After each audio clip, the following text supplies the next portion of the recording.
Hello দোস্ত, তোমাদেরকে স্বাগত জানাই আমাদের এই চ্যানেলে।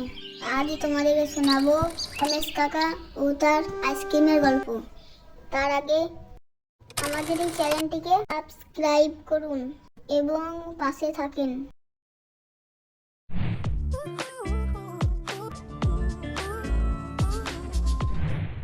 গ্রামের এক শেষ প্রান্তে থাকতেন রমেশ কাকা। সবাই তাকে আইসক্রিমওয়ালা কাকা নামে চিনত। প্রতিদিন দুপুর বেলাতেই তার ছোট্ট ঠেলা গাড়িতে রং বেরঙের আইসক্রিম নিয়ে বেরিয়ে পড়তেন। রমেশ কাকার আওয়াজ পেয়ে ছুটে আসতো ছোট বড় সবাই। টাকা না থাকা সত্ত্বেও সবাইকে তিনি আইসক্রিম খাওয়াতেন। তোমাদের কাছে টাকা নেই? ঠিক আছে, এই নাও। রমেশ কাকার একটা স্বপ্ন ছিল একদিন নিজের আইসক্রিম দোকান খোলার, কিন্তু রমেশ কাকা গরিব হওয়ায় তা আর হয়ে ওঠেনি। উফ, এই গরমে কে আর আইসক্রিম খেতে আসবে? আমার কাছে যদি টাকা পয়সা থাকতো তাহলে দোকানটা খুলে নিতাম, কিন্তু তা আর হলো না। এই চিন্তায় রমেশ কাকা আইসক্রিম বেচা বন্ধ করে দেয়। এই দেখে গ্রামের কিছু মানুষ ঠিক করলো রমেশ কাকার সাহায্য করার। রমেশ আইসক্রিম বিক্রি বন্ধ করায় আর আইসক্রিম খেতে পাচ্ছি না, বুঝলেন? শুনলাম রমেশের টাকা পয়সার অভাব। চলেন, রমেশের জন্য কিছু করা যাক। যেহেতু একটা দোকান খুলতে অনেক টাকার প্রয়োজন এবং কারোর একা দেওয়া সম্ভব নয়, তাই তারা ঠিক করলো বাড়ি বাড়ি গিয়ে সবার কাছে সাহায্য নেওয়ার।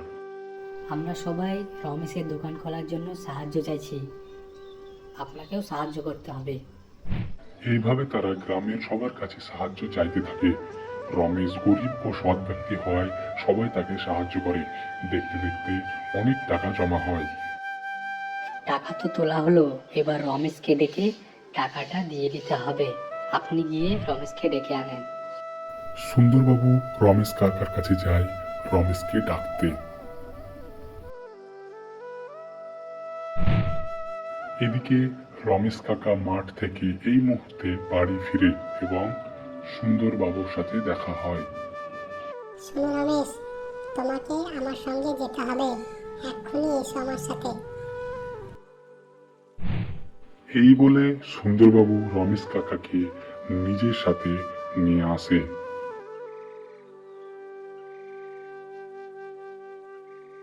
আরে সুন্দরবাবু, রমেশ কোথায়? আরে রমেশ, চলে এসেছো? এসো এসো, তোমার দোকানের জন্য আমরা কিছু টাকা তুলেছি, এই নাও। 2 মাস পর রমেশ কাকা তার নতুন আইসক্রিম দোকান খোলে, যেখানে সবাই আরাম করে আইসক্রিম খেত। এই ছিল রমেশ কাকা ও তার আইসক্রিমের গল্প। গল্পটি কেমন কমেন্টে জানান। দাঁড়ান, আগে কার্টুন ভিশনকে সাবস্ক্রাইব করুন।